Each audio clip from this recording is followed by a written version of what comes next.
नमस्ते। स्वास्थ्य की श्रृंखला में आप सभी दर्शकों का, सभी योग साधकों का हार्दिक स्वागत, अभिनंदन है।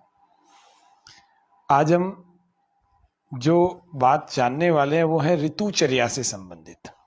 आप सब लोग जानते हैं, हम सभी जानते हैं कि भारत देश एक बहुत ही विराट, बहुत अनेकता में एकता का देश है। इसी प्रकार से वातावरण की दृष्टि से भी हमारे भारत में 6 ऋतुएं होती हैं। प्रायः बहुत सारे अलग अलग देशों में भी कम से कम 3 ऋतुएं तो होती हैं, लेकिन भारत में 6 ऋतुओं की यहाँ पर आगमन होता है। अभी जो ऋतु दीपावली के ठीक बाद से, या फिर समझ लीजिए कि 23 अक्टूबर से लेकर 23 दिसंबर तक होने वाली है, वह है हेमंत ऋतु। और 23 दिसंबर से 23 फरवरी तक होने वाली है, उसको शिशिर ऋतु कहते हैं। कुछ लोग इसको पहले मान लेते हैं, उसको बाद में, लेकिन मुख्यतः ये दोनों ऋतुएं यानी 4 महीने का पूरा काल, इसको शीतकाल कहा जाता है। तो इसके बारे में आज हम जानते हैं। मंत्र पाठ। ओम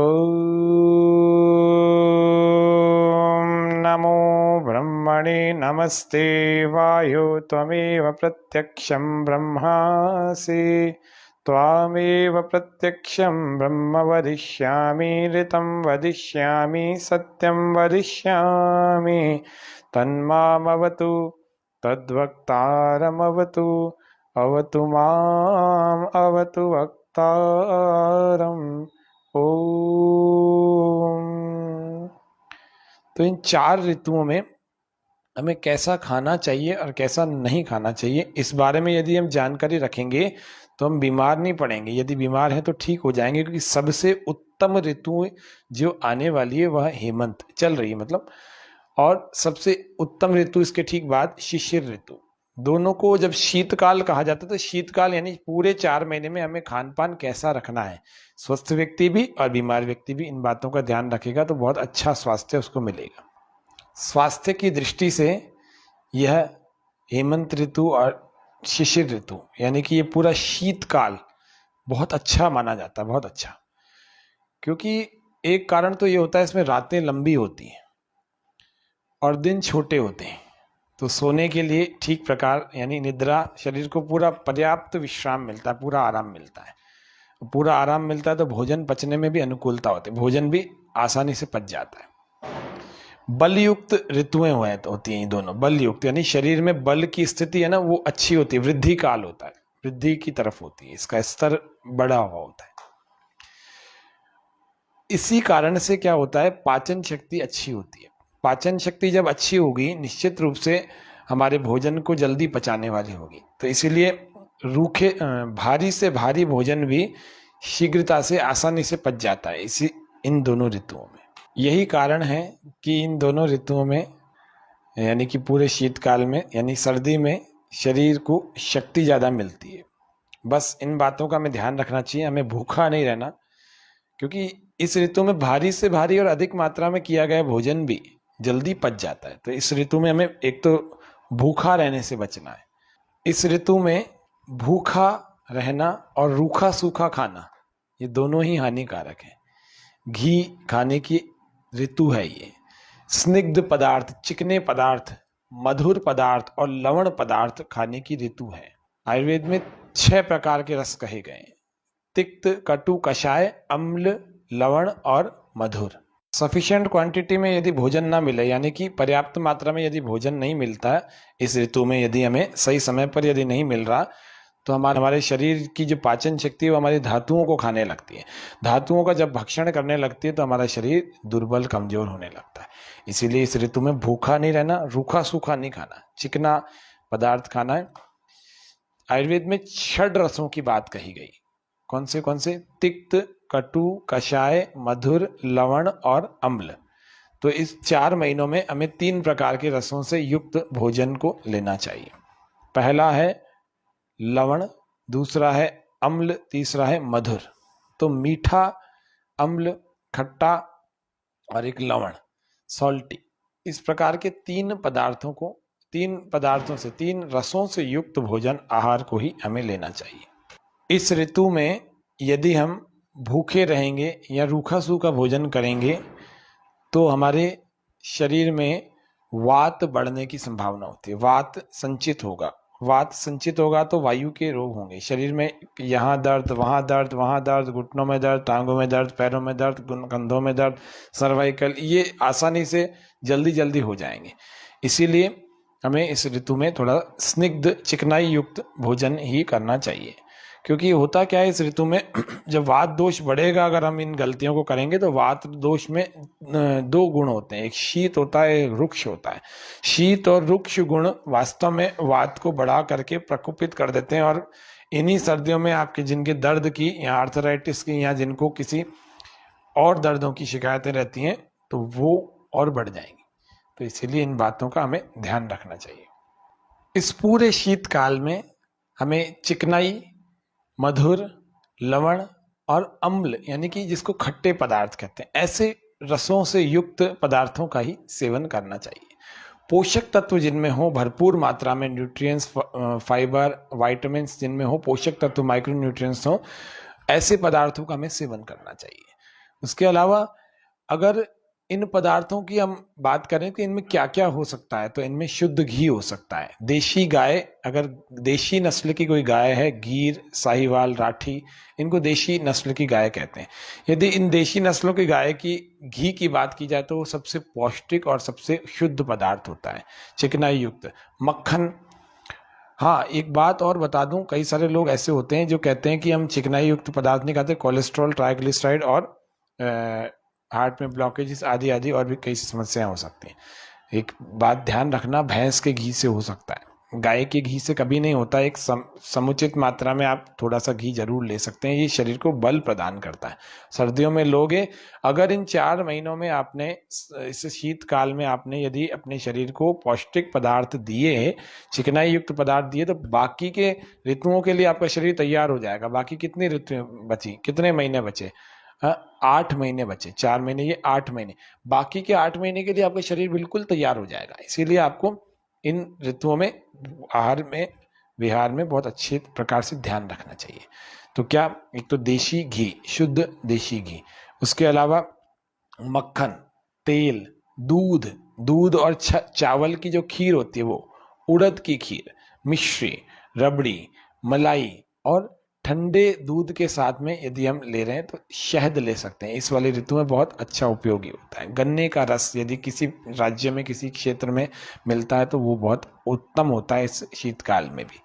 गन्ने का रस, दलिया, हलवा, आंवले और सेव का जो मुरब्बा होता है उसकी बात कर रहे हैं, पिट्ठी, और मेवों से जो पदार्थ होते हैं, जो सूखे मेवों से पदार्थ बने हुए होते हैं, उन पदार्थों की यहाँ बात की जा रही है। तो सूखे मेवों वाले पदार्थ, मिठाई आदि हम समुचित मात्रा में ले सकते हैं। बहुत ज़्यादा तो कुछ भी लेंगे तो दिक्कत ही है, लेकिन हाँ, एक इस ऋतु में ली जा सकती है ये सब चीज़ें, तो आसानी से पच भी जाती हैं। अनाजों में यदि देखी जाए तो अंकुरित मूंग बहुत अच्छा होता है इस ऋतु में। अंकुरित चना, उड़द, गेहूं या चने की रोटी, बेसन की रोटी, कॉर्नफ्लेक्स, और उसके अलावा पुराने चावल, जिसको कई सालों पुराने या कम से कम 1 साल पुराने चावलों का सेवन हम इस ऋतु में, इस 4 महीने के शीतकाल में कर सकते हैं। वर्ष भर पुराने चावल कहा जाता है। मौसमी फल अगर हम देखें तो इसमें सेब हो सकता है, आंवला हो सकता है, उसके अलावा संतरा हो सकता है, कई सारे और भी जो मौसम में सबसे ज़्यादा फल बिका करते हैं उन फलों की बात कर रहे हैं। सब्जियों में परवल, बैंगन, गोभी और जिमीकंद और पके हुए लाल टमाटर, गाजर, वैसे टमाटर फलों में आता है, गाजर और सेम, मटर, पालक, बथुआ, मेथी आदि हरे शाक, जितने भी हरी हरी सब्जियां हैं उनको हरे शाक कहते हैं, सौंठ, और गर्म पानी व गर्म पदार्थ स्वास्थ्यवर्धक और पोषक होते हैं। इस ऋतु में हम रात्रि को दूध पिएं तो बहुत अच्छी बात, उसमें सौंठ डाल के पिएं तो बहुत अच्छी बात, और देशी सौंठ अगर मिल जाए उसको चूर्ण करके यदि हम पानी के साथ, गुनगुने पानी के साथ थोड़ा सा ले लें, 1-1.5 ग्राम 2 ग्राम तक, तो जोड़ों के दर्द और पसलियों में दर्द और साइटिका पेन आदि आदि सब में विशेष लाभ होगा। इसलिए आपको देशी सौंठ को चूर्ण करके उसको आपको जल के साथ लेना चाहिए, गुनगुने पानी के साथ लेना चाहिए। ये ऋतु बहुत अच्छी है, आप इसमें थोड़ा सा ध्यान रखिए। जितना मैं बता रहा हूँ इतना भी यदि आपने पालन कर लिया तो निश्चित रूप से आपके लिए बाकी के 8 महीने सुखदायक होंगे, बहुत अच्छे होंगे। इन चीजों को पथ्य आहार कहते हैं। पथ्य यानी सेवन करने योग्य, करने योग्य। अपथ्य का मतलब होता है जिसका सेवन नहीं करना चाहिए, जिसका पालन नहीं करना चाहिए, जिसके करने से हमें नुकसान हो जाता है। तो पथ्य आहार मैंने बताया क्या क्या खाया जा सकता है, पिया जा सकता है। और पथ्य विहार के बारे में अभी हम चर्चा कर रहे हैं। पथ्य आहार के साथ साथ हमें पथ्य विहार, जिसको हम रहन सहन करते कहते हैं, इसको विहार कहा जाता है आयुर्वेद की, संस्कृत की भाषा में। तो पथ्य विहार यानी कि रहन सहन को भी यदि हम ठीक रखेंगे तो ही स्वस्थ रह पाएंगे। सबसे पहले हमें मन को प्रसन्न रखना चाहिए, चिंता रहित जीना चाहिए। चिंता रहित जो भी काम हो रहा है ठीक है, आप प्रयास कर सकते हैं उसको ठीक करने का, लेकिन आप उसके ऊपर कंट्रोल नहीं है आपका, तो उसको स्वीकार करें। ज्यादा परेशान होने की, तनाव लेने की आवश्यकता नहीं। तो चिंता मुक्त होकर के जिए और मन को प्रसन्न रख करके जिएंगे तो ज्यादा अच्छे ढंग से हमारा जीवन चल पाएगा। प्रातःकाल सूर्योदय से पहले उठ करके उषः पान, सुबह सुबह उठ करके सबसे पहले पानी पीने का काम करना चाहिए। शौच जाए उसके बाद, और फिर स्नान आदि करके शुद्ध वायु का सेवन करें। छत पर चले जाएं, आसपास में गार्डन आदि आदि जो भी आपके अनुकूल स्थान है वहां पर वायु सेवन करें, शुद्ध वायु का सेवन करें। और उसके लिए भ्रमण मतलब जॉगिंग करें, टहलें। उसके बाद योगासन, प्राणायाम आदि का अभ्यास नियमित रूप से आपको करना ही चाहिए यदि आपको स्वस्थ रहना है। वर्ष भर करना चाहिए, इस ऋतु की ही बात नहीं है, वर्ष भर करें। अपनी शक्ति के अनुसार आप तेज तेज चलें। सुबह सुबह ताजी ताजी हवा में आप, जैसे सर्दी लगती है थोड़ा सा ऊनी कपड़े आदि पहन गए और तेज चाल में आपको चलना है। इससे आपकी क्षमता बढ़ेगी, स्ट्रेंथ बढ़ेगी, ताकत आएगी। लौट करके वापस आए तो थोड़ा व्यायाम करें, थोड़ा योगासन करें।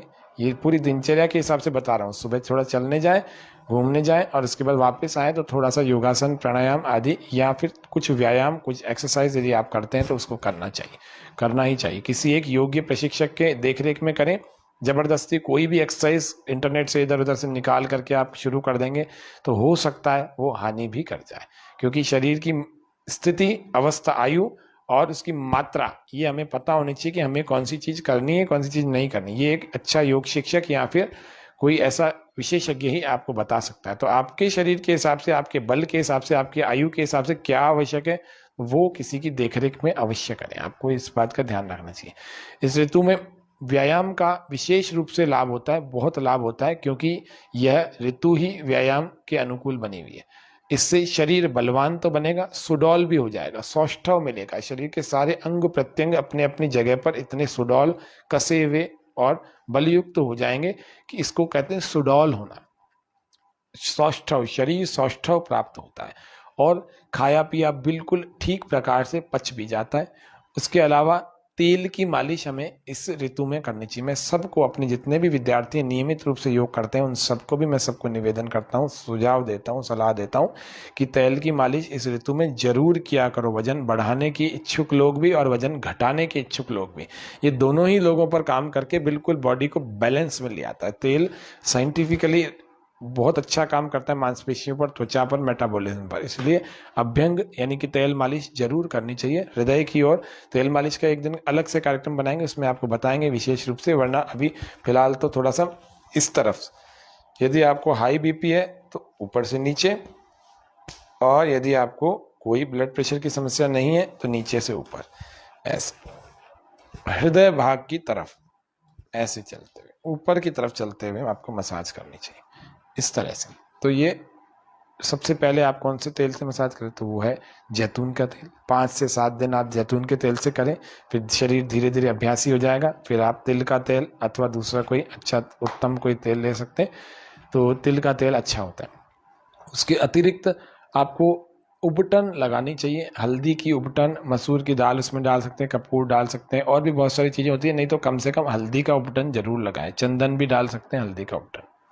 इस ऋतु में सिर पर तेल जरूर लगाएं। सिर पर यदि तेल लगाएंगे तो सिर बलयुक्त होगा, याददाश्त आपकी अच्छी हो जाएगी, बालों की जड़ें मजबूत हो जाएंगी। बालों की जड़ें, बाल जड़ना आजकल बहुत बड़ी समस्या हो गई है रोगी लोगों के लिए, जिनका पेट खराब है, थायराइड है, तमाम रोगों की जितनी भी कॉम्प्लिकेशंस हैं, आफ्टर इफेक्ट्स हैं, उन सबको झेलने के लिए सबसे पहले व्यक्ति के बाल जड़ते हैं। उनको झेलना मत, उनके लिए आपको सही खान पान, सही रहन सहन, आहार विहार को थोड़ा सा ध्यान रखना। बहुत बड़े काम नहीं है ये आसान है। थोड़ा सा ध्यान से आप सुनेंगे देखेंगे तो आसानी से हो जाएंगे। 5-7 दिन थोड़ा कष्ट होता है, लेकिन फिर हो जाते हैं, आसानी से हो जाते हैं। फिर उसके अलावा सरसों की तेल की यदि हम मालिश करें 5-7 दिन के बाद, जैसे आपका जैतून के तेल में शरीर ढल जाए, अच्छा हो जाए, तो सरसों की तेल की यदि मालिश करेंगे, त्वचा इसमें से सुंदर बनती है, बहुत अच्छी बनती है, निरोग बनती है, त्वचा को बल मिलता है। सरसों का तेल सिर के लिए भी बहुत अच्छा है, लेकिन त्वचा के लिए भी बहुत अच्छा है। चेहरे को छोड़ करके सरसों का तेल आप पूरे शरीर पर लगा सकते हैं। अच्छा हो, घानी का हो, शुद्ध हो, सरसों की झांस। आप कैसे पहचान होती है, यहाँ लाते हैं ना, बहुत तेज जलन सी होने लगती है, आंखों के पास लाते हैं जलन होने लगती है। केवल तेल को शीशी में भरा हुआ या यूं पास में लाओगे तो जलन होने लगेगी, छींक आने लगेगी। उसको सरसों का, शुद्ध सरसों के तेल की पहचान यही होती है। उसके अलावा यदि किसी को फोड़े, फुंसियां, स्किन की एलर्जी है, तो इस ऋतु में तेल की मालिश करने से और स्किन की एलर्जी वो सारी दूर हो जाती है। फोड़े, फुंसियां और स्किन की एलर्जी जितनी भी है। यदि तेल में आप कपूर डाल करके उससे मालिश करेंगे तो गठिया में और जोड़ों के दर्द में विशेष लाभ प्राप्त होता है इस ऋतु में। ये ध्यान रखना, इस ऋतु मतलब हेमंत में और शिशिर में, इस पूरे शीतकाल में, पूरे सर्दी के काल में। सामान्य रूप से लोग कह देते हैं कि सर्दी की ऋतु है, सर्दी की ऋतु नहीं होती, सर्दी का काल होता है, शीतकाल जिसको कहते हैं। व्यायाम करने के बाद या योगासन आदि करने के बाद उबटन लगाना चाहिए, उपटन करना चाहिए। हाँ, व्यायाम को तेल की मालिश के बाद भी कर सकते हैं, वो बहुत अच्छा भी रहता है। लेकिन कुछ लोग पसीने के कारण से होता है, कुछ लोग ज़्यादा कर लेते हैं तो पसीना आने लगता है। सर्दी की ऋतु में बहुत पसीना कम आएगा, इसीलिए तेल मालिश के बाद आप व्यायाम को कर सकते हैं। इस मौसम में ठंड लगने से जुकाम, बुखार और निमोनिया आदि होने की पूरी संभावना रहती है, इसीलिए आपको त्वचा रूखी भी हो जाती है। त्वचा रूखी होने से शीतल वात यानी कि ठंडी हवा जिसको कहते हैं, उस ठंडी हवा में जो व्यक्ति घूमता है या ठंडी हवा में ज़्यादा रहता है, इसीलिए मैं कहता हूँ सबको अपने नाक में ज़रूर तेल लगाया करो, ताकि ये ठंडी हवा अंदर जा कर के आपको बीमार नहीं करेगी। ठंडी हवा से खांसी, सांस की बीमारी, गठिया, जोड़ों में दर्द, जोड़ों का दर्द और खुजली आदि, ये सब जितनी समस्याएं ये होने लगेगी। इसलिए तेल की मालिश से अपने शरीर को तर बना के रखो, और उसके अलावा नाक में भी तेल लगाओ, कान में भी थोड़ा तेल लगाओ। इस तरह से आपको तेल ही ये बहुत अच्छा साथ देगा इस पूरे शीतकाल में। इतना आपको ध्यान रखना चाहिए। इसीलिए आपको ठंडी हवा से एक तो बचना चाहिए। जितने ताप वाले स्थान हैं, जितने भी बहुत गर्मी प्रदान करने वाले क्योंकि शीतल वात है ना, तो गर्मी प्रदान करने वाले स्थानों में रहना चाहिए, वो उसी स्थानों में सोना चाहिए, वो ज़्यादा अच्छा रहता है। गर्मी प्रदान करने वाले स्थान शीतलता में, सर्दी में बचा के रखते हैं, शरीर की स्थिति को अच्छा बना के रखते हैं। ये थोड़ा भारी कपड़े, गर्म कपड़े और कंबल, रजाई, सूती और ऊनी वस्त्रों को हमें पहनना चाहिए। ये रहन सहन में विशेष बातें हैं। बिस्तर वो वाहन आदि अच्छी तरह से ढके हुए होने चाहिए, बिस्तरों को भी और वाहनों को भी। वाहन भी रखे रात भर में ओस कोहरे से बिल्कुल ऐसे ठंडे हो जाते हैं, सुबह बैठते ही बहुत ठंड हमारे शरीर में इसकी ट्रांसफर होने लगती है। तो वाहनों को भी आपको ढक के रखना चाहिए, बिस्तरों को भी ढक के रखना चाहिए, क्योंकि बिस्तर भी वातावरण की ठंडक से प्रभावित नहीं होने चाहिए। अग्नि को सेकना चाहिए और धूप को सेकना चाहिए। धूप में बैठने की थोड़ी देर विटामिन डी लिया करो। मैं तो कहता हूँ गर्मी में भी लेना चाहिए, लेकिन अभी सर्दी का काल प्रारंभ हो गया तो आपको धूप सेकना चाहिए, अग्नि को सेकना चाहिए। धूप जो है पीठ की ऊपर से सेवन करनी चाहिए। अग्नि हमेशा सामने से सेवन की जाती है, सूर्य का सेवन पीछे से और अग्नि का सेवन आगे से हमेशा करनी चाहिए। सिर पर जड़ों में, बालों की जड़ों में ज़्यादा धूप नहीं लगने देनी चाहिए, इसका भी हमें विशेष ध्यान रखना चाहिए। और कमरा हमारा गर्म यदि हमें करना है तो हमें रूम हीटर का प्रयोग करना चाहिए, रूम हीटर। और उसके अतिरिक्त इस ऋतु में मर्यादित मैथुन किया जा सकता है। इसके अतिरिक्त रात को सोते समय आप दूध और दूध में वृष्य पदार्थ जो हमारी शक्ति को बढ़ाते हो, दूध में डाले जा सकते हैं अथवा दूध के अलावा लिए जा सकते हैं, वो ज़्यादा हितकारी होते हैं, रात भर में हमारी शक्ति को बहुत बढ़ा देते हैं। तो जिसमें छुआरा होता है, किशमिश होती है, अखरोट होता है, अंजीर होती है, अंजीर होता है, और भी ऐसे कई पदार्थ होते हैं जिन पदार्थों को, जैसे सिंगाड़े का आटा होता है, सिंगाड़े का आटा भी दूध में डाल करके लिया जा सकता है, हल्दी को दूध में, सौंठ को दूध में, मुनक्का को दूध में, हरी किशमिश को दूध में, अंजीर को दूध में, बादाम को दूध में, ऐसे बहुत सारी चीज़ें होती हैं जिनको दूध में लेने से या दूध से अलावा भी दूध के साथ में लेने से बहुत लाभकारी होती हैं हमारे शरीर के लिए, हमारे शरीर की शक्ति को बढ़ाती हैं। अपथ्य आहार विहार की बात करते हैं, जो अपथ्य, जो हमें नहीं करना चाहिए। अभी हमने पथ्य आहार के और पथ्य विहार के बारे में जाना, अब अपथ्य आहार और अपथ्य विहार के बारे में जानेंगे। अब अपथ्य आहार और विहार के बारे में हम चर्चा करते हैं। अपथ्य में इस पूरे शीतकाल में हल्के, रूखे, वातवर्धक पदार्थ जितने भी हैं, यानी कि आप ऐसा कह सकते हैं तीन रसों से युक्त और भी, कटु, कषाय और तिक्त। कटु यानी कड़वे, कषाय यानी कसैले, तिक्त यानी तीखे। इन तीन प्रकार के रसों से युक्त खाद्य और पेय पदार्थ बिल्कुल नहीं लेने चाहिए, और हल्के, रूखे, वातवर्धक यानी वायु को जो बढ़ाते हैं ऐसे पदार्थों का भी सेवन नहीं करना चाहिए। बासी और ठंडे, बासी का मतलब यहाँ पर फ्रिज वाले पदार्थों से भी, ठंडे पदार्थों से है। बासी यानी रात का रखा हुआ सुबह खा रहे हैं, ये वात को बढ़ाएगा, वायु को बढ़ाएगा, वायु को बढ़ाएगा तो शरीर में दर्दों को बढ़ाएगा। इसलिए ताज़ा भोजन बनाया करो और अगले 1 घंटे में उसको खा लिया करो, 1 घंटे के अंदर अंदर उसको खा लिया करो, सबसे बढ़िया तरीका ये होता है। उसके अलावा आइसक्रीम इस ऋतु में बिल्कुल नहीं खानी चाहिए, कुछ लोग खा लेते हैं, नहीं खानी चाहिए। ठंडी प्रकृति वाले कोई पदार्थों का सेवन नहीं करना चाहिए।